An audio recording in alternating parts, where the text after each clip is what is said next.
and gentlemen, once again, welcome back to another installment of the Rufus Rundown. Again, told you, Monday, Wednesday, Friday, I'm coming at you. So here we are on a beautiful Wednesday, brought to you by, this podcast brought to you by, of course, Vin's Organics. Again, you're probably overpaying for your CBD roll-on, your CBD, any type of CBD elements or products. You're probably overpaying for it, because I can tell you right now, you're going to get a much better price through Vin's Organics. And what is Vin's Organics? It is a natural herbal blend, and it's a rub-on. It's a little kind of it's a balm type thing. Pain Solve. You can rub it on bruises, pain, sprains, joint pain, anything like that. It does the job even better than CBD does. No chemicals, nothing. It's all natural. Smells good, feels good. Perfect for me. Like I said, I've had a wonderful success with Vin's Organics. And again, right here, Vin's Organics. I'll link all of that in the description. I will be doing a giveaway once we get to 500 subscribers in the YouTube. And we're sitting at 467 right now. So tell you people to drop a sub, and I'll be doing a Vin's Organics giveaway in the very near future. Also, elite athletic gear, gear by athletes for athletes. I've used it all throughout high school, use it during my lifts, use the headbands, all of it. There's a lot of different apparel you can go through them now, necklaces, bracelets, stuff like that, and you can get yourself 15% off with the code Rufus Rundown today. Again, that stuff will be linked down in the description below. And then also Ethan Souza Design. You can see it, Ethan Souza Design. Let's get creative. Ethan's done all my logos and graphics for me in this channel and on my other gaming channel that you should go subscribe to right now before I start posting content to it, and also following that on Twitch. Both of that will be linked in the description below. You can check me out on there, because I was supposed to stream the other day. I will be streaming at least once this week, and I'm hoping to get the FIFA and Madden content as well. I'm trying to get that going. I don't know if I'm going to stream that stuff and then do the recording of it, or if I'm going to do the recording separate and stream some other stuff, other stuff separately. That might be the way. It might be mix and match there. I might stream some of that I might, use some of it for my recordings. I don't want to double up on content, but at the same time, I've promised people that, and I want to get that stuff done, and that is a different avenue that I'm going to be going with there, and we see where that brings us to. But again, Ethan Souza Design, he's going to need some help with sponsoring his race car. I will be bringing him on the show for Friday's show. I think I'll probably get about a half hour from Ethan. Half hour from Ethan. We're going to talk about his journey to becoming a pure pro stock racer and everything like that, and his journey through college, the graphic design route, all of it. We're going to talk about his journey to where he is today, and how he's made such an impact in my life, and made an impact in a couple of people's lives, the Breakfast of Champion crew, people like that. We've all have a pretty cool relationship, and that'll all be touched upon on Friday's show. So, got a couple things to talk about today. I talked about how much I like Jared Goff and how much I like Deshaun McVay on Monday's show, and now apparently the report comes out that they need marriage counseling. Also, are the Jets a sneaky landing spot for Deshaun Watson, on top of what I talked about the 49ers and Dolphins being pretty much in prime position as well. Can Patrick Mahomes clear concussion protocol? The odds makers still have the Chiefs as a Super Bowl favorite, so for all the money, that says yes, but I'll be breaking that in more in-depth as well. The Breeze-Brady video with Breeze's kids and Brady throwing the touchdown pass at kids is just all sorts of awesome. Bills Mafia donating money to Lamar Jackson's favorite charities. The Mets firing GM Jared Porter. MLB hiring Theo Epstein as a on-field matters consultant. The Padres have handled their business this offseason, and why it's the right way to handle having a young superstar like a Fernando Tatis in the future, and now a team like the Angels should definitely take note of that. Poirier versus McGregor 2 is Saturday, so talk about that today, because most of the Friday show is going to be dedicated to NFL. We'll touch upon some of the Poirier-McGregor stuff today, where the odds are at. I'll give my picks for that Friday. We'll see who you guys have as of today. Also, I'm going to talk some NBA at the end as well, and a little more international football, world football, or international soccer, whatever you want to call it. I'm going to call it football. That's just naturally how I do it. You're going to be able to tell the difference in the NFL, college football, and world football, as Leicester City go top of the Premier League. Ozil finally leaves Arsenal. And young Americans are really still, again, we'll talk about that, making an impact in world football. So like I said, we are starting it off with Jared Goff and Sean McVay needing marriage counseling. They have said that relationship needs repairing. And we're not just talking about Jared Goff's thumb, we are talking about the relationship between the two. and how vague McVay's responses were in terms of Goff and what the future holds for him, and how wildly inconsistent he was this year, and ever since that Super Bowl appearance year, how inconsistent they have been. Listen, I have said it before that I think that Jared Goff was too much of a one-read quarterback, and I think that his progressions began to get better this year. And as the year went on, he developed a little bit more. Of course, the injury was not the best thing, but I mean, like those games where they lose to the Jets, those performances cannot exist. And he has to be more than a one-read quarterback. He needs to be able to read defenses better. He needs to be able to pick up on what McVay's telling them more. Because, listen, people that have been really harping on him for Daddy being in the microphone and Belichick changing the plays after the communications cut off, look, that is legitimate stuff. He at the time was a one-read quarterback, was not a progressionary quarterback. Has all the arm talent in the world, but pre-snap and progression-wise, he's not there yet. He needs to progress in that matter. We haven't seen that from him yet. I think with the injury it has, because he would check down a lot more because of the thumb, but he also threw a couple deep balls too. And like I said, I do have a ton more respect for Jared Goff's, character. People saying, can he lead a team? I don't think him one-on-one with no weapons, I don't think this is a guy that's going to lead your offense. But if you can put a good defense on that field and you can give him, if you can give him a decent run game, I think Jared Goff can take you places. I think he has to be in the right situation. I think it's very similar to Dak Prescott. It's very similar to Kirk Cousins. Very similar to Matthew Stafford. Those guys that needed to have a lot around them to have success, but still, in their own right, are pretty talented guys. But the big thing is going to be whether he can become a progressionary reading quarterback and how he's going to be pre-snap. Because if he can develop himself into more of a game manager because he has the arm talent to make the throws, that's the difference. It's his decision-making that needs to change. It's not any physical ability at all. It's the decision-making. And he has the right guy in charge of McVay to teach him that. Now, whether the disconnect is Goff not growing in that manner? Is Goff not giving enough effort to become more of a game manager, more of the mental quarterback that McVay wants to be? Is he not taking into account what Sean is telling him? I'm not sure. There's not a lot of it out there. But they said it's not unfixable by any means. It's not the Deshaun Watson like with the Texans. That's an unfixable relationship. It is not an unfixable relationship. It's going to take some counseling. It's going to take effort on both guys' behalves, but I'm sure they'll get it done. And they've had a lot. And I think that Goff will be the guy in LA moving forward. Now, of course, they're still over the cap this year. They're going to have to move some pieces around, and I think that's where the questions come in. If they have to move a Robert Woods, if they have to move, I don't think they'll move a Cooper Kupp, but I mean, if they have to move some of those guys in the offense, can he hang? Can he hang without having those weapons? And we'll see. I mean, Cam Akers still a rookie, so he'll be a productive piece for them in the run game, and I think that there's few better schemers offensively, especially moving forward. The more and more he does it as a head coach than Sean McVay in the NFL right now. So I do think that Goff is their guy still going forward, and I do think they will repair the relationship. What it means for Goff next year, I don't know. Does he, throw anything more than 20 touchdowns? I hope so. I do think he will. I think you're looking at 4,000 yards and 25 touchdowns from Goff next year. If he can keep the interceptions underneath double digits, he'll be just fine. Like I said, it's all decision making.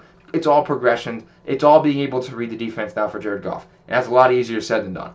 But you can't really teach the arm talent. You can't really teach the physical traits to him. And it's a lot harder to develop that stuff at the NFL level than it is the mental stuff. The mental stuff that they can develop over time. I think physically is something that a lot of the things that he brings to the table you can't really teach in some of the throws he makes. I mean, I just think because of who he is, and the numbers aren't so wowing that they don't realize just how good Goff can be, just based off of a talent level alone, just based off his physical ability and the way that he throws the football.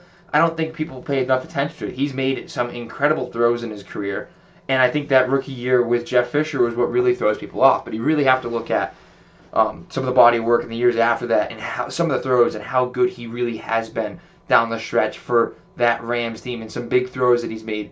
Now, remember that shootout game with the Chiefs? Given the Chiefs' defense was different at that time, they won that game. They beat the Chiefs in that game. The Rams did. So damn impressive. You go look at those games, the throws he was making, the plays he was making. He is still a damn good quarterback, and I think that once they work this stuff out, the future is going to be bright for those two, especially with the impact that Cam Akers can make And I think Cooper Kupp staying healthy in the near future, how much of an impact he can make with an offense. So, yes, it's a fixable relationship, and I do not think it's the end of the world for the Rams and the end of the world for Goff and McVay. We'll see what the future could hold. I don't have any sources on that, but from what you hear out there, it's not as bad, even close to as bad as what the Texans are, because they say that the Texans, what is on the surface, what you can see, which is the next thing up, is pretty damn bad. And he's not answering his phone, not answering text, not answering anybody from the Texans organization. And it is incredible that the Texans have ruined the ability to have a franchise quarterback. But I've been saying it for a while that Bill O'Brien has his guy. He needs to put pieces around him. He needs to build a team that can go to a Super Bowl, because Deshaun's not, you're not going to have Deshaun at this level for forever, especially the fact that he's already had a torn ACL in his career. You need to protect the guy, and you need to put a team together that can win a championship, because Deshaun is that guy. He is that franchise quarterback. And I said it for a while, his play calling, his team management was just so poor. I thought Bill O'Brien was a buffoon. And now the tailing off effects now of this, I'm sure a lot of this started with Bill O'Brien. I'm not sure. I know a lot of what this anger and frustration from Deshaun Watson is started with Bill O'Brien, and has now tailed off to the ownership group, which obviously Andre Johnson was unhappy with. A lot of star players there. J.J. Watt has been critical of how the players take the game, how things were being run in Houston, and the seriousness of players. Of course, J.J. Watt had that piece and he had that rant. And you're going to see that the guys that really want to win, the guys that really take it seriously, are frustrated. And it comes from the top down in that organization. Some organizations just do not know how to win. It takes so much to break into a winning culture. Bill O'Brien brought him not to the brink of that, I think, but I mean, it's hard to go from where he put them. Even through Bill O'Brien, they were in a good spot. They were in a good space, and just couldn't even get over the hump to the very good category. They're a good team at the most. And I think a lot of that comes from Deshaun Watson and what he was able to do. J.J. Watt and what he was able to do. And they have spoiled it. J.J. Watt's been too injured. They have not been able to help him out and keep him healthy defensively. And Deshaun Watson, too, they just have not been able to capitalize the fact that they have a once-in-a-lifetime talent at the quarterback position that I think people forget about a lot of times because of where he is in that Texan system. Not answering the text. People in the organization believe he's gone. And reports are now saying that is just all what's on the surface. It is even worse. It is even worse than what we know. And we know it is pretty damn bad. We know it's pretty awful, right? We know it is very, very bad in Houston. And it's not repairable. This is not, marriage counseling will not fix this. Marriage counseling was needed 2 years ago. This is not a repairable relationship, and Deshaun Watson will not be playing football, or will be playing for another football team in 2021. Now, I had mentioned it earlier to some people. I don't know if I mentioned it on the podcast that I thought the Jets would be a sneaky suitor for them. The Dolphins were at the top of it. You could ask my buddy Chris Santos. I had said, I don't know, what do you think about the Jets at 2? They could flip Sam Darnold, the number 2 pick, and a couple of picks for Deshaun Watson. You have Robert Saleh there, who I think is a very, very good signing. Definitely a different culture change from Adam Gase. And I think that they have the pieces. I think they have the pieces to make the move. And I think that they have some talented players in that organization at Saleh, and now Mike LaFleur, brother Matt LaFleur, coming over from the 49ers system, are going to be able to work with. I think that they really have they're going to have a good setup there in New York. And if you can bring in a quarterback like that, already I think the Jets are going to compete for 7-9, 8-8 next year with the draft. Everything just the way it is. I think with Saleh coming in and the way moves are going to be made, I think they're already going to compete to be a 500 team in the AFC East. You bring in Deshaun Watson, all of a sudden you're writing playoff contention. The Bills are a very good football team, but Deshaun Watson puts you above Miami, in my opinion. Puts you above Tua in Miami. Obviously, Tua in the second year. He hasn't shown much in his rookie year. Tua needs to get healthy still. Deshaun is rearing and ready to go, and will be on a mission. He will be set out to prove Houston wrong because of how frustrated he was. in a media market in New York that would be incredible for Deshaun Watson. But are the Jets ready for that? I think they're. Are they ready to protect a franchise quarterback? Do they have the offensive line pieces? Do they have the weapon? Do they have an offense? Do they have the offense of game plan? Do they have enough confidence? Confidence. What we're looking for. Do they have enough confidence in their offensive play calling right now in this first year system for a guy like Deshaun Watson? I don't know, but I don't think they have time to wait. I do not think this is a time where they should wait on that, because Deshaun's moving this offseason. He's moving this offseason, and this is a once-in-a-lifetime opportunity to go get a guy like that you can't draft. And Justin Fields is not that guy. There are some other good quarterbacks. I think Mac Jones is a good quarterback, but I don't think he'll ever be Deshaun Watson. And Deshaun Watson has not even come close to his ceiling yet, and we've seen so many good things from Deshaun Watson. And he's not even come close to scratching his ceiling. Mac Jones, great quarterback, understands the game. Is he ever going to be Deshaun Watson? No. Is there any quarterback in that draft outside of Trevor Lawrence that's going to be just as good, if not better than Trevor Lawrence? No. And you can go get Deshaun Watson right now. Listen, I think Sam Darnold will still have a good career. At least if he were to stay with the Jets right now, or if he would move to a team like the Colts. I think Sam Darnold can still be a pretty good NFL quarterback. Will he ever be as good as Deshaun Watson or Trevor Lawrence? Nope. At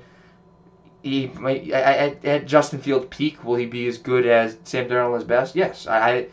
But Deshaun Watson is far and above just an outlandish talent. He's an incredible talent, generational player at his position. And if you have the ability to cash your chips right now to make a deal for him, you have to do it. The 49ers, they've been to a Super Bowl with Jimmy Garoppolo. It's different for them. The Dolphins right now, they still have this young quarterback. They don't know what they're going to get out of Tua yet.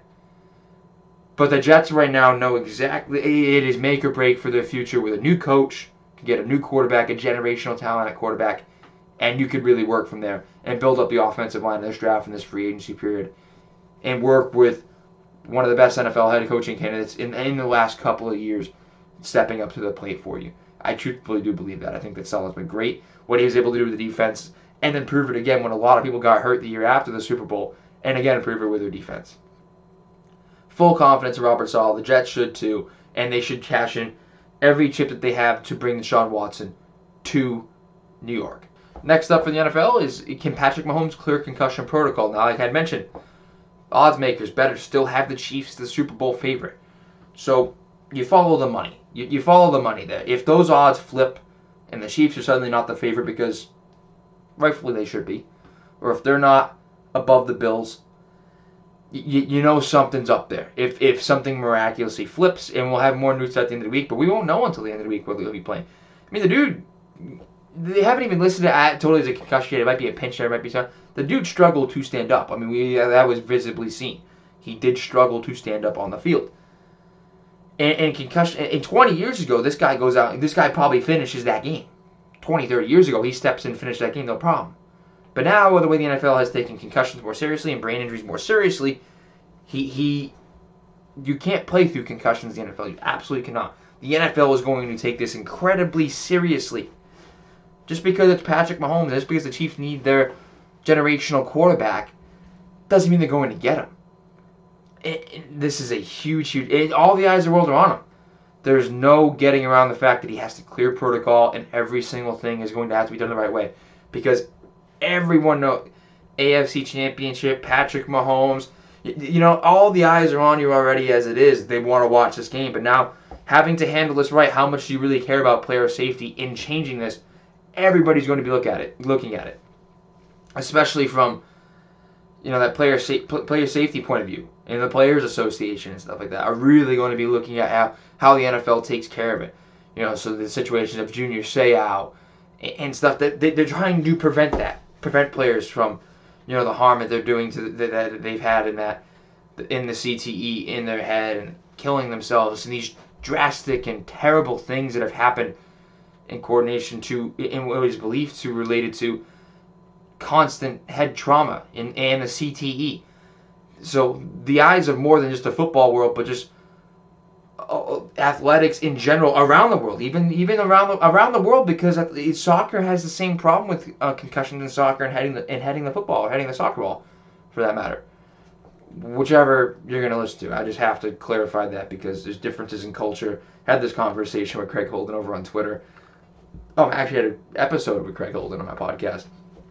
I'll link that. Definitely go check that out. But again, a lot of eyes are going to be in the NFL in this situation, how they handle this Patrick Mahomes thing. Of course, everybody wants him to play. Everybody except Bills fans. But anybody who just wants to watch a good game, I want Patrick Mahomes to play. I mean, who doesn't want to watch Patrick Mahomes versus Josh Allen? Two of some of the most crazy arm talents we've seen in the league in a very long time. Just athletes in general. For the sake of the NFL and TV ratings, yes, you want Patrick Mahomes to play. But you have to handle this situation the right way. You have to show that you care about player safety and all these statements you've made. Because in times past, there have been some problems. There have been the suspensions. Ray Rice and Josh Gordon to the world.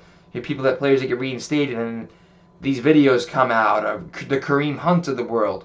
You know, there's been a lot of bad PR for the NFL. The kneeling, the Colin Kaepernick. There has been a lot of bad NFL PR. And the last thing you want to do is somehow find some loophole or somehow get around concussion protocol for this guy to play, and then get whacked in the head in this game, and all of a sudden Patrick Mahomes is altered. His career is altered, like Alex Smith type injury, except with head-related trauma. That is the absolute last thing the NFL needs. This is a once-in-a-generation talent, and there is no timetable. I mean, he could be healed from the concussion in 3 days. It could take him 3 months. You don't know with concussions. He has a history of one in college with Texas Tech in 2014. So he doesn't have a long history like the Jordan Reeds of the world. But like I said, this has to be managed in the perfect manner because so many people are watching. And next man up too. I had mentioned Andy Reid's play calling. Do the Chiefs have a chance without Patrick Mahomes? On the surface, no, and majority, no. And they really, honestly, in my opinion, don't have a chance without Patrick Mahomes. But it's still going to be a football game. Any given Sunday, really. And Andy Reid is one of the best play callers on the offensive side of the football in the history of the NFL. And that is still a very talented offense with a lot of weapons. Le'Veon Bell, Edwards-Helaire, who should be back from injury. Darrell Williams at running back was looking pretty good. Pretty good offensive line. Tyreek Hill, Mecole Hardman, Sammy Watkins, you hope he's back from injury. Travis Kelce. There are a lot of weapons in offense. He is not Patrick Mahomes by any means. But with Andy Reid scheming and all those weapons on offense, they will make a game of it. They absolutely will. Now, obviously, you want Mahomes in that position, and that's an athletic Bills defense. If there's anything that you have to worry about that game if you're the Chiefs, it's how athletic that Bills defense is. And if they handle Lamar like that, I'm sure that they can scheme something up for a Patrick Mahomes, especially for a Chad Henne. But we're talking about the Mahomes situation right now, and do I know if he's going to be ready for Sunday? I had absolutely no idea. I don't think anybody does. He doesn't even know. He wants to be. I don't even think doctors know. Head injuries are just really in their own tier, in their own category of how they heal, how to handle them. There is so much to go on with this. The 5-step process of clearing concussion protocol, being able to stretch, being able to run, being able to practice for a certain period, run for a certain period of time. Then just run. Practice for a certain period of time, and then do full contact practicing and clearing. All of that comes into play, and that takes a little bit of time. Weeks at times. Is he gonna? And then he's gonna miss a lot of reps. I mean, Mahomes, I don't think people are very worried about him missing reps, but listen, it took him. He hadn't played the NFL. He hadn't played a football game in 21 days. Came out and looked pretty damn good, but then, suffers that head injury. He really has not seen a lot of reps. It's going to be months. He's going to play a half of football in a little bit over a calendar month. That's to go into an AFC Championship game and he's still a pretty young quarterback. I mean, he crazy talented, hella talented, but the turf toe banged up. I mean, it does not bode well for the Chiefs, even if he is cleared. But again, I'll be giving my predictions on that on Friday. Now, like I said, the Breeze Brady video was something that was just incredible. I absolutely loved it. I have incredible respect for Tom Brady. Just because I said he didn't win that game for them doesn't mean I don't think he's the GOAT. He's the greatest quarterback of all time. I think he's the greatest athlete of all time. At least top 5 greatest athletes of all time. And anybody who disagrees with either of those statements, you have your sports opinion card revoked. You cannot talk sports. You should not be able to talk sports if you disagree with either of those statements. Or at least around me. Don't bother. because I will rip you. There's no way that Tom Brady isn't the greatest NFL quarterback of all time. Absolutely no way. And if you disagree, you have to have your sports opinion card revoked. Your man card revoked, whatever it is. You cannot talk sports around me. You cannot talk sports on Twitter, on Facebook, on Instagram, social media. You are disbanded from talking sports for the rest of your life. You can't do it. Disbarred. No questions asked. But, all that being said, the Breeze Brady video is amazing. Two of the greatest quarterbacks to ever play the game. Breeze, easily top 10. Brady, number 1. Really throwing the pass to his kids. Those kids have all the genes in the world to do amazing things, but this shows that those guys are so family-oriented, maybe Tom Brady more than Drew. But really just two greats that have known each other and played the game in a different way and took the game in a different way. I mean, Drew Brees is out there with 11 I'm 21 years old. If I have one fractured rib or a punctured lung, I didn't want to roll out of bed. Drew Brees is 42 years old, had 11 fractured ribs and a punctured lung, and was out there playing in football games, throwing passes. Tom Brady's 43 years old and still out there playing. I don't think he looked like he had 5 years left in him. But he's still... And Tom Brady has never been the quarterback to be able to make throws that no other quarterback can make. That's Patrick Mahomes. That's Josh Allen. That's those crazy arm talent guys. Crazy athletic guys. Lamar Jackson makes plays that other quarterbacks can't make. Tom Brady just doesn't make the same mistakes that every other quarterback does make. He just doesn't make the mistakes. That's it. He's a good arm talent. He's an incredible leader, and he knows how to win, and he only wants to win. He likes to prove people wrong. If there was one person on this planet that disagrees with me or him, that he's not the GOAT. He wants to prove them wrong. He wants to prove me wrong for saying he didn't win that game. Every ounce of disrespect that man gets drives him to do so much more. He's just built differently up here, built differently up in the noggin. And those two together just mentally is built differently in how they approach the game, how they played the game, how they trained for the game, how they took care of their bodies, how they were able to do it for so long at such a high level. And even Brady being able to outlast Breeze at that rate. It is really commendable. It is really respectable. And if anybody disagrees with Breeze being top 10, arguably top 5, and Tom Brady being the greatest of all time as a football player and a quarterback, then you just can't talk sports at all, ever again, or at least not around me.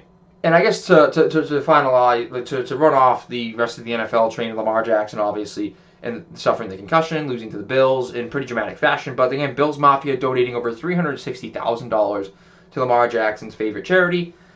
He did hang around with some of the Bills at the airport as they were leaving. Really cool. The Bills Mafia, when Andy Dalton beat the Ravens to get them into the playoffs that year, the Bills Mafia donated a bunch of money to Andy Dalton's charity. So as crazy as they look on social media, as crazy as fans they are, it is really cool that there's that side of them and how much positive that they really can do. And it shows that it's more than just their image that they post out there on social media, that they genuinely can make a difference and that they are a good group of people. They're not a bunch of psychopaths. I mean, as much as it looks like it, there is a human side to this and a genuine interest in humanity and football within those people. As passionate as they are about their team, there's still just a genuine interest in football as a whole and people as a whole. And I think the world, especially in this year, 2021, needs to look at that and understand it from that perspective of how awesome that really is. The next thing is a story that isn't really that awesome, and is the Mets firing GM Jared Porter for explicit penis pictures. Whew. Yeah, no, that's sports podcast we're talking about. We've had to talk about rub and tugs for Robert Kraft, and now we have to touch upon Jared Porter sending dick pics. And that was back in 2016. Apparently they didn't vet him well enough. Sandy Alderson, the president of baseball operations, and the owner Steve Cohen said they will not stand for it. There was a zero tolerance policy, and they have to vet better. And that's great. I think it's absolutely amazing and this is bigger than just the Mets thing. It's a baseball thing in general. But really for the Mets to understand that the zero tolerance policy, there is a different standard being set here in New York. And how quick they were to take care of it and the way it went down. And how professionally it was just handled on their end. And they're not going to hire a GM until the next year. I mean, one day you're trading for Francisco Lindor with Sandy Alderson, who's one of the best players, young players in baseball, and the next you're being fired. There is zero. The expectations in New York are just totally being changed. We're bringing in Lindor. I mean, cutting ties is pretty easy. I mean, you shouldn't have to give him credit for that, but it's just a different time in New York and how things are going to be handled. I think with the way the owner's statement was, I think the owner and Sandy Alderson are on the same page. I think the owner is very, very determined in what he's going to do in bringing in the right staff, in bringing in the right people around him. And obviously Porter wasn't it, especially when that came to the news came to. I mean, it was to a female reporter, obviously. I mean, I guess I can't say obviously because of we live in different times, so I shouldn't say obviously. I'm not insensitive to that. But it was a female reporter, and she got out of the profession because of it. She absolutely unacceptable. You know, she probably works along. I'm trying to work into it. And females probably see it are few and far between in terms of compared to males in the industry, and she breaks into it in a male-dominant profession, and she just feels uncomfortable to leave because of how this guy treated her. It is absolutely unacceptable, and I'm glad the Mets are getting rid of him, and he will never have another job in baseball. I can guarantee that. And then, more baseball news. MLB hiring Theo Epstein as an on-field matters consultant. A lot of baseball people are happy with this. He's still a purist at heart, but he also does move with the new age. He understands that some of the things he did with shifts and analytical stuff and how he believes it negatively affected the game. They're going to go to him to try and make the game more exciting for these younger generations, but work with it in a reasonable manner. And I've been saying this for a long time, that the MLB really has to address some stuff, but they can't live in this baseball purist age. I think some of the last decisions that they have made have been poor and have not reflected fondly upon what they're trying to make baseball into. I think Theo Epstein is 100% the guy that you can look at to really help baseball grow on all stages. And I am incredibly excited to see what Theo Epstein is going to do in the position that they put him in.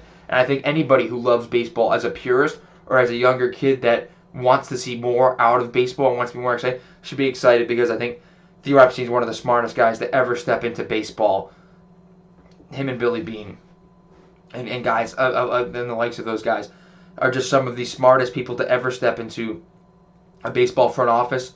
And it shows that the MLB really is committed to trying both ways, purist-wise and in terms of the younger generation-wise, really is trying to change the game and save the game. Because, like I've been saying, you lose the minor leagues. People are believing that the minor leagues are going to be phased out, money-wise, whatever it may be, just trying to separate them to independent leagues. If you lose your player development, you lose this league. You absolutely lose the MLB. Single A, double A, triple A, you lose that, or you lose even single and double A and rookie ball, you will lose this league. Players need to develop at a very different rate than any other sport. You will lose this league if you lose the minor leagues. The league will die, and my kids will never be able to watch a professional baseball game. And I do not want that to happen. I know a lot of people do not want it to happen. And if there's a guy to be able to change that, and with the rate that we're going at, that is going to happen. But I'm glad they brought Theo on, because that is totally going to change the rate in which the decline is happening for Major League Baseball. Like I said, I love baseball with all of my heart. My favorite sport by far. But I hate the MLB and the way that they've handled things the last couple of years. I think if there's any guy that can change that and change my mind on that, and change a lot of minds, young minds and old minds on that, it is Theo Epstein. And the last piece of baseball that I want to hit on, well, actually, no, it's not the last piece, because I was getting the alerts on my phone that George Springer has signed. What is the deal that George Springer signed again? I'll dig into it deeper, but I will touch on right now what I wanted to touch on with the Padres. Now, the Padres acquire pitcher Joe Musgrove. They have Chris Paddock. They have Mike Clevenger that they acquired last year. Have acquired Yu Darvish. Acquired Blake Snell. They got Manny Machado, Eric Hosmer. They have Tommy Pham. They have Will Myers. And they have a once-in-a-generational piece in Fernando Tatis. But why are they making all these moves? Because Tatis is affordable right now. He's affordable on the arbitration deals. He's affordable on this rookie deal, and has yet to get that super, super big extension that you can't pay guys. But they know right now that they have a once-in-a-generational piece, and they are moving everything. They're moving heaven and earth around it to make it happen while they can, because they know they have a core right now of Fernando Tatis that they can do so much with. Unlike the Angels. The Angels should be paying attention. They have Mike Trout. They've signed, what, Anthony Rendon? That's it? That's it? I know Pujols under contract, and that's a terrible contract. You're probably still paying the Josh Hamilton contract, and that's an awful contract. You have the arguably one of the greatest, arguably the greatest baseball player of all time at the rate he's going. But one of the greatest, easily one of the, even right now, one of the greatest baseball players of all time. And the best you can do is Anthony Rendon? No pitching help? Nothing? Jose Iglesias this summer? Really? Really? The Padres are doing it right. And more teams with generational talent need to realize it and need to make those moves sooner. The Red Sox moved on from Mookie, but while they had Mookie in a good run of form there, totally took advantage of it, moving for Sale. Benintendi getting called up. Moving for J.D. Martinez and signing him. They handled business the right way while they had the kid. Now, was I willing to pay him the money that he got from the Dodgers? No, I don't think at that point. But you don't have to pay Tatis that yet. They may not. But that time has not come yet. But they have a time to push for that core now. And a great pitcher in Blake Snell. Great pitcher in Mike Clevenger. Great young pitcher in Chris Paddock. And obviously a great pitcher in Yu Darvish. And then Hosmer, Machado, Tatis. Like just a loaded roster now that they've made moves for. They're not going to be able to keep all those guys for an extended period of time. But right now, in the next couple of years, they're able to make that push. Even this year, make that push as one of the World Series favorites, hands down with that rotation and with a guy like Tatis in the middle of the order and Machado picking up the slack from his first year there with the big contract that he signed. And like I said, the Angels need to take notes. A lot of these teams, the Indians moved on from Lindor. The Mets now, I think, with their pitching staff already know that if you can make that move for Lindor, you do so because he's affordable right now for you for the time being. And they know when they have that core of DeGrom, Syndergaard, and there's another who just moved there as a pitcher. I mean, obviously, Porcello's there. Who do they just move for as a pitcher? Oh, Stroman's there. Stroman's there, obviously. Stroman stayed there with Cohen. Man, brain freeze for a second there. Being able to recognize generational talent and taking advantage of it in that time period. Not waiting on it, just making moves and understanding what you have, being able to analyze it. No, there's not another Fernando Tatis walking through the door within the next 50 years for any franchise. For any franchise at the level of play he's at. None. Not for any team within the next period of time, at least within the time of his career. Not for any team is any of those guys walking through the door for any team. Never mind just your team. So when you have it, when you have a Mike Trout, when you have a Fernando Tatis, and when you have the Mookie Betts, you move heaven and earth to make it happen around him. I see nothing wrong with what the Padres are doing. Absolutely the right way, and it should be the blueprint for a team like the Angels of Mike Trout to take advantage of. Now, the last bit of baseball news I want to touch on, because the news dropped, mid-episode. Obviously LeMahieu signed 6 years for $90 million. George Springer just signed for 6 years, $150 million with the Blue Jays. Now, I don't know what's in the water up in Toronto because they hit the long ball like crazy up there. You asked Jose Bautista, asked Josh Donaldson. They just hit the long ball different up there, and Springer's got a good swing on him, is a good player. $150 million for him, though, I'm not too sure. I mean, he's younger, I believe to be younger than LeMahieu, right? I'd have to imagine that Springer is younger than LeMahieu. I could be wrong on that. I'm going to have to do some research on that. George Springer is only a year younger than DJ LeMahieu. So when you look at the value, if there's not $60 million of difference in value between George Springer and DJ LeMahieu, to be honest, I just think I think that, I'm not going to say he fleeced Toronto. He absolutely just fleeced Toronto. The fact that the Yankees could get DJ LeMahieu for $90 million and then the Blue Jays had to turn over $150 for the same amount of years to George Springer doesn't make any sense, considering the years that LeMahieu has just put together and the consistency in which he's done it and staying healthy, by the way. Springer has been banged up at times. I'm a big George Springer fan and would have loved to see him in a Red Sox uniform, but I can tell you right now, not for that price. I didn't think he was anywhere near that price. And Toronto, I think, definitely overpaid for George Springer and did not let his value fall down. It's been a slow offseason. And rightfully so with the way spending and COVID and everything's been. And I don't think that he will. I don't think that will speed anything up at all. I think they absolutely. If that's the market value, I think if anything that slows it down. If that's where they're setting the market at for a player of that value. I think that absolutely slows down the market. And do I like George Springer as a player? Yes, but for the value of that contract, absolutely do not like that signing by Toronto. Absolutely not. For the value of that contract, I cannot even fathom that. I cannot even fathom it. Cannot fathom it. And I am incredibly happy that my Red Sox did not pay that price. Did not pay that premium price for a player that is not even anywhere near close to that contract. The LeMahieu contract was hit right on the head. Springer, they just overpaid by $60 million at the very least for George Springer up in Toronto, which is just head scratching for me. Absolutely head scratching for me. The move that they just made for George Springer. But hey, I could be wrong. But that is just my first off thoughts on it. Those are my first thoughts. Those are my genuine first reactionary thoughts on the George Springer deal to the Toronto Blue Jays, because it was pending the physical. He passed the physical. Everything's good to go. They just overpaid by $60 million.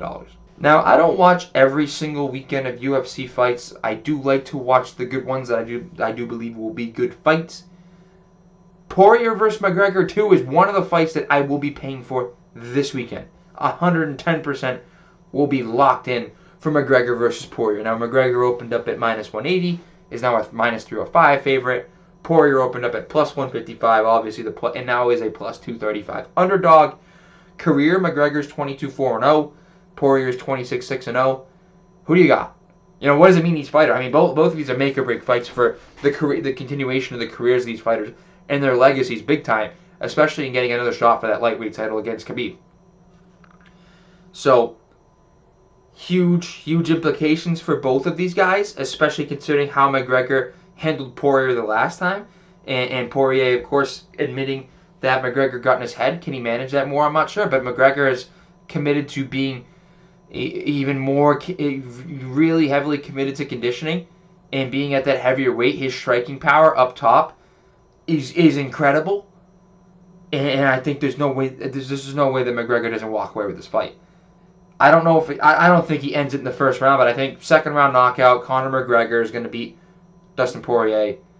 But it's going to be one hell of a fight, and it's going to be a hell of a card, and it's 100% worth paying for just to watch that fight alone, in my personal opinion. But I'm taking the Crazy Irishman. I'm taking the proper 12. It's probably a terrible accent. Proper from Conor McGregor, and I might even crack open a proper 12 myself, just for the fight, just for the sake of the fight. I might link up with a couple buddies and crack open a good old proper 12 to watch Conor McGregor beat Poirier in one of the most exciting fights that I think we had been around in a little while, at least for me, being able to watch. One of the more exciting ones in a while. So the next thing I want to touch upon is some NBA talk. I'm not talking no Celtics today. Some of the other things. Brandon Ingram, and when I said the Pelicans won, it was an even trade, or that I thought the Pelicans would in the long term win it, but the Anthony Davis title right now would win it for the Lakers. Well, just single-handedly because of Brandon Ingram alone. Was not lying. Brandon Ingram is blossoming into a star with a 20.65 PER right now, 23.3 points per game, 6.3 rebounds per game, and 5.1 assists, running as a point forward, playing good defense all around, blossoming into a superstar, and he's coming out of he's not slowing that. He wants to absolutely be the best, and is still an incredibly young player.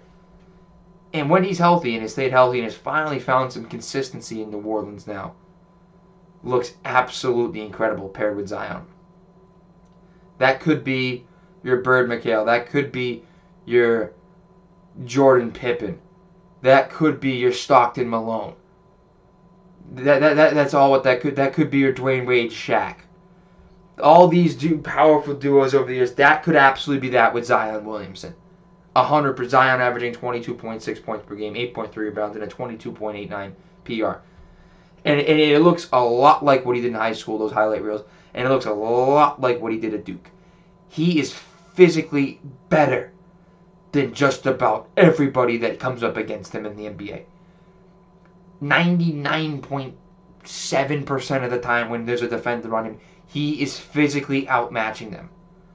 He's just it's not like it's close and he outmatched them. It's not even close. Zion just has so much more athletic ability.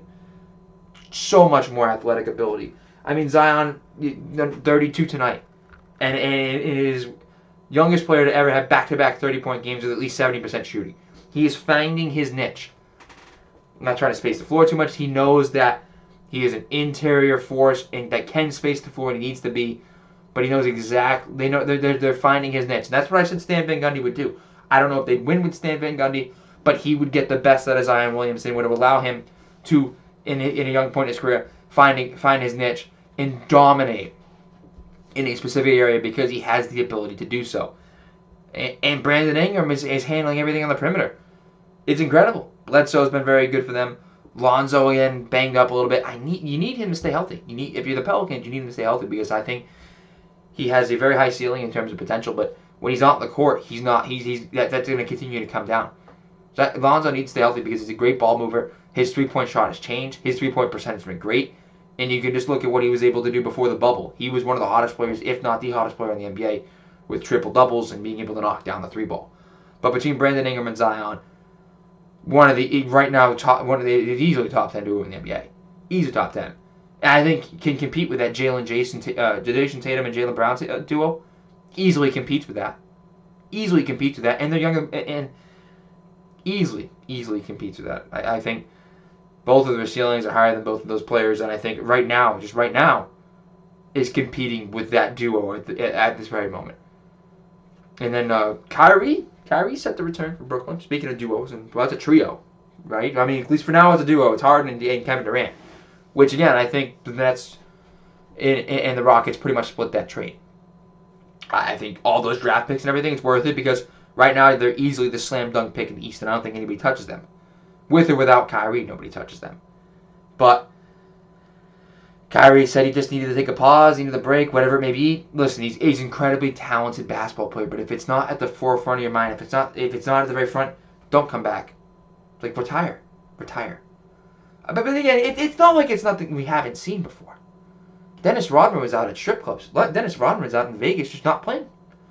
Scottie Pippen was pissed off at the Chicago Bulls because no one would want to restructure his contract, even though they told him not to sign it. And when he got hurt, said he was going to rehab during the beginning of the season. He was going to take his time, enjoy his summer. And there's a couple examples. That's from the Last Dance. But there's been plenty of situations in the NBA now where players have been happy and stuff like this has gone down. Don't act like this is something new. Don't come to me saying this is something new and this is something outrageous. And the players have too much power. Yada yada yada yada. Don't come to me with that, because we've seen this before. We've seen it with the greatest athlete of all time, Michael Jordan. We've seen it in Scottie Pippen, one of the greatest, 2-3-peats in one of the greatest dynasties ever. We've seen it all over. It exists. It's happened with great players in terms of the displeasure and how they voiced it and what they've done about it. So don't act like this is something new. And don't act like he's not an incredibly talented basketball player. Don't mix up the fact that you don't like how he's handling things with how good of a basketball player Kyrie Irving is, because he's fantastic. And I think with or without him, Harden and Durant look incredible. And they're the favorite in the East. And with him, they do challenge for a title. If Kyrie's on the boat for the playoffs, then they challenge. They absolutely will challenge LA for a title. I think hands down, they will challenge for a title.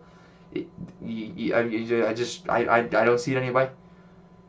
Durant guarding either AD or LeBron, I do truthfully believe that they will challenge for a title this year with Kyrie Irving and James Harden supporting Kevin Durant. No questions asked. And they will make it to the finals even if they don't have Kyrie Irving. But they're going to have Kyrie Irving, at least maybe not for the whole rest of the season, but definitely for the stretch run part of the season. They will have Kyrie Irving. Next up, it's the Blazers. Listen, I'm a small market team fan, man. I do root for him. It's hard for me not to root for him. Love Damian Lillard. Still think that Steph Curry is the best point guard in the NBA, but hey, love Dame Lillard. And we probably consider James Harden a point guard too, right? So we still James Harden a better point guard than Damian Lillard. But they lose C.J. McCollum now and for indefinitely to a rare foot fracture that they thought was a sprain. Hey, bro, been there, done that. And Yusuf Nurkic is also set to miss a good period of time with the fractured wrist. So we're going to get to see a hell of a lot of Dame time. And if you have your NBA League Pass, Portland Trailblazer games are definitely going to be worth tuning into. Just being able to watch Damian Lillard. If you play fantasy basketball in a league, definitely going to be worth looking to pick up Damian Lillard and make a trade for him right now, because all that fantasy value in that team is going to be coming from and going to Damian Lillard.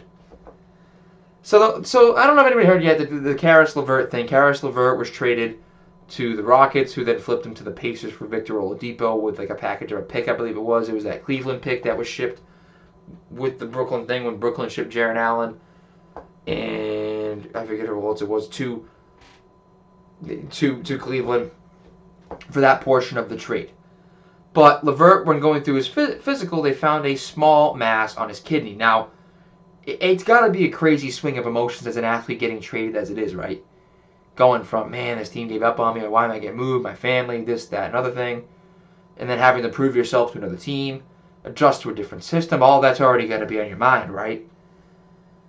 And then being alerted to a health issue of a mass on your kidney, and how much that must seem like when it rains it pours, but to then him realizing and saying, him being thankful, the trade might have saved me.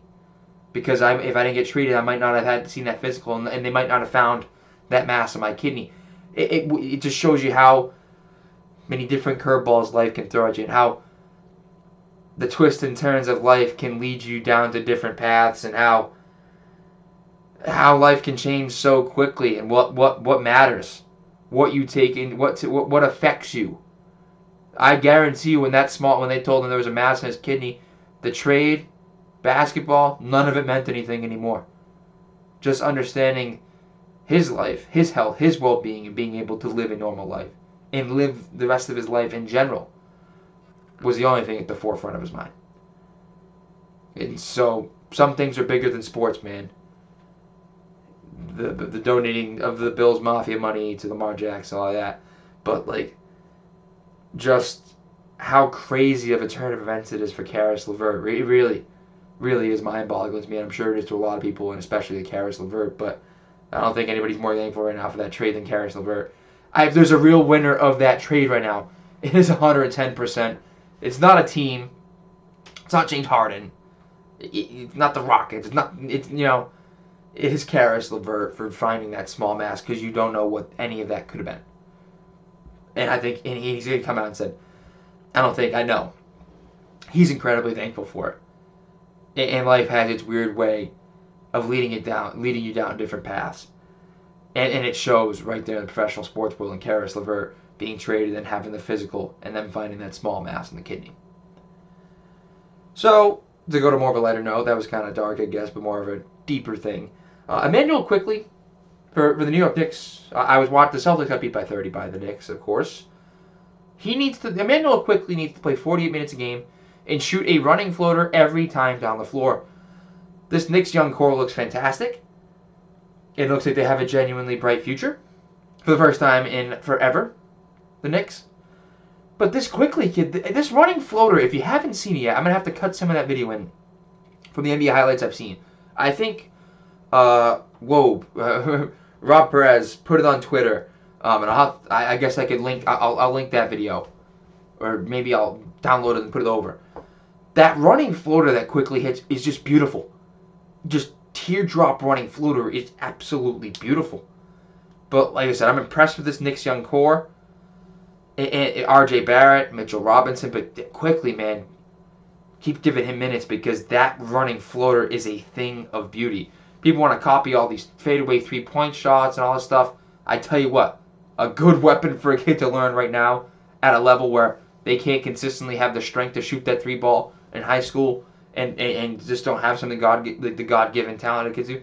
That running floater, that's worth taking a look at and trying to learn, because what a weapon it's been for him. And he makes it just look so easy, so smooth.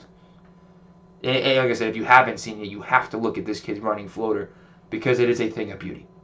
So the last thing to touch on before we close this one out is obviously the world football, international football, world football. Chelsea stumbling again today, or yesterday by the time I post this.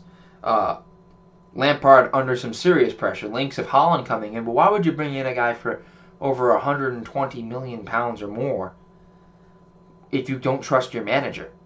Because that's not going to bail him out. Absolutely not. They've already brought in a guy like Kai Havertz, and he has not even been able to get that much out of Kai Havertz. Lampard and Chelsea are in trouble. And I still think Lampard's a better manager than Arteta. But I think Solskjaer is better than him. I do think Solskjaer is better than him, and he's right up in that conversation with him before. It was better than and Solskjaer's had much more success over Lampard. And I think I was right about Solskjaer for a very long time. But Chelsea stumbling again. Leicester going top. Remember the fluke season where Leicester won? Well, Leicester's top right now. I mean, we know, but as a Liverpool fan, we know how that goes with Brendan Rodgers. Until it's absolutely clinched, it's not. It's just they might not even finish in the top 5, being top right now. I'm telling you, I've seen what Brendan Rodgers can do. They might even get relegated still. Like, it's just no guarantees of this Leicester team and the unpredictableness of Brendan Rodgers. But then again, Martin Odegaard seeking a move away from Real Madrid because of the game time that he isn't getting, I guess you should say. And I think there's a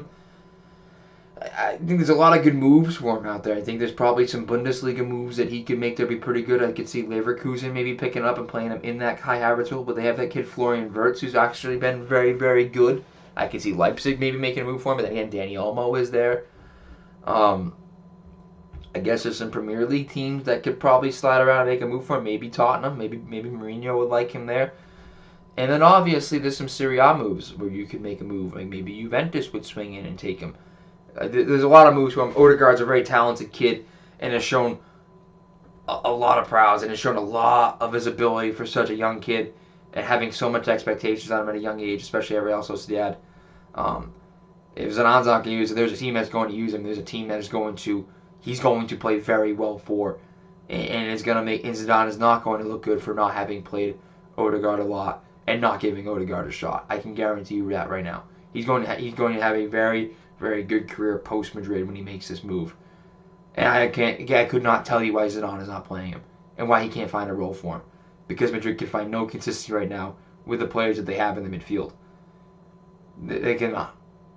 And it is heinous for Odegaard to not be getting at least 20 minutes off the bench. And it comes with the same thing that I'm going to touch on next with Ozil going to Fenerbahce, with Ozil not getting 20, 30 minutes off the bench.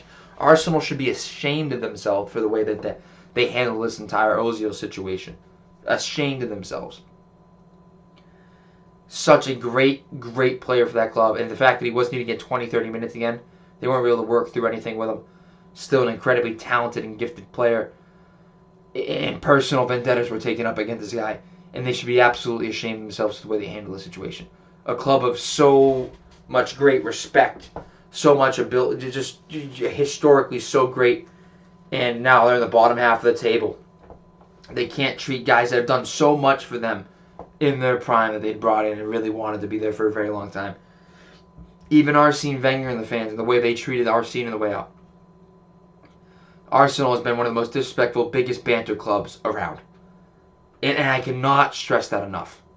The way they've handled this situation, the way they handled the Unai situation, the way they brought in Arteta, and the way that they threw Arsene Wenger out.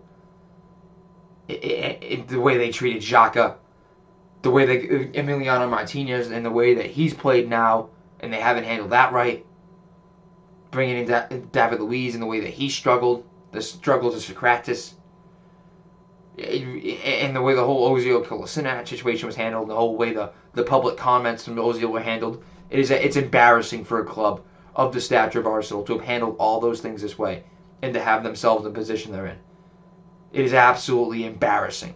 And it's the club that I used to root for.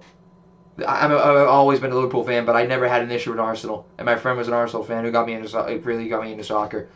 And I respected the hell out of him. But it has deteriorated so far down this way. I'm so upset and so disgusted with the way Arsenal handled themselves as of late. And this just tops off the way they treated Ozil on the way out. It's just disrespectful to him. It's just embarrassing to the club as a whole in the way that things have been handled recently with managers and especially players and players of the quality of Ozil. Is he what he once was? No. But the way they've handled it since it's embarrassing. Emile Smith-Rowe was great, but just the way they pushed him out, embarrassing. It is absolutely embarrassing. And the last thing I want to touch on when we're on the topic of world of football, it's just how many young Americans are having success overseas. Obviously, the Matthew Hoppe hat trick for Schalke was a huge, huge thing. And I'm not getting my hopes up too much, but this shows how much talent's really coming through the system, and especially overseas is more impressive part. Brendan Aronson scoring his debut goal for Salzburg under the American manager Jesse Marsch. Serginho Dest continues to succeed at Barca. Pulisic continues to show sparks at Chelsea, and when he's healthy, looks really, really good. Giovanni Reina continues to have his success at Dortmund, and is looking to break the age goal record that Sancho held. Josh Sargent, prior to this injury, was having good success with Werder Bremen. Weston McKennie really does look to be set up to be a star at Juve with the way that he's played. And then Tyler Adams continues to be just an absolute solid in that 11 for RB Leipzig. And Yunus Musa now at Valencia. Even Zach Steffen getting his first career start with Man City and really, really settling in according to Pep Guardiola there. Just so many young Americans right now in this in the footballing world, especially overseas in these top leagues, showing a lot of success, and they're very young too. As they start to approach their athletic primes, America will be in a very good position come the 2022, and more importantly, the 2026 when it's in America World Cup. I think we're back. Here to first 2026 Miracle on Ice, except it's going to be the Miracle on Turf. The US of A is winning the 2026 World Cup. Miracle on Turf. Lake Placid, US World Cup, expanded World Cup. US is going to win it. And I will sell a vital organ to go watch it at Foxborough if I'm not getting paid by a network by then. It's the goal. Or I don't have a press pass to go for free. I will sell a vital organ to go to that game if none of the above happens for me to be able to go cover the game and do it for free. But that's about it. I think that covers about everything I wanted to talk about today. Everything I had on my note sheet. We'll be getting back at it Friday. I'll be previewing all the playoff games, going over whatever the hell else comes up in news within tomorrow, Wednesday, and Thursday.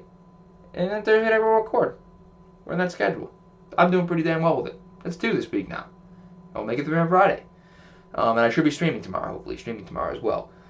So thanks again for tuning in. Of course, this episode brought to you by Vins Organics. Of course, you're overpaying for CBD, your roll-ons, whatever it may be. You're overpaying for your CBD. But you want to get rid of joint pain. You want to get rid of bruises. You want to get rid of your strains. Just muscle soreness in general, right? What do? Why are you paying so much CBD when you can pay for Vins Organics? Vins Organics is a natural, herbal pain solve. Smells good, feels good, gives you a little tingle. All natural stuff. And it is all for a very, very affordable price. Check it out over at vinsorganics.com. Tell them your boy Rufus sent you. That'll be linked in the description below. Also, Elite Athletic Gear is gear made by athletes for athletes. You can save yourself 15% today. 15%? 15 minutes car insurance? No. 15% with the code RUFUSRUNDOWN over at EliteAthleticGear.com. Again, tell them I sent you. And then Ethan Souza Design needs a little help sponsoring his race car. Does any of your graphic design need, you can hit him up. His information's there for that. But also sponsoring the vehicle, please message me or him. Or email me. You can reach me at rufusrundown@gmail.com. Great kid, great graphic designer, and he's a very young, talented racer. And he will be coming on the podcast Friday as well. I appreciate everybody for tuning in. Please be sure to head over to this Twitch. I'll link this Twitch and my gaming Twitch and then my gaming YouTube as well. And follow all those and subscribe to all those because I will be streaming and posting on those now as well. But I thank you guys for tuning in here today. It is your boy Rufus signing off.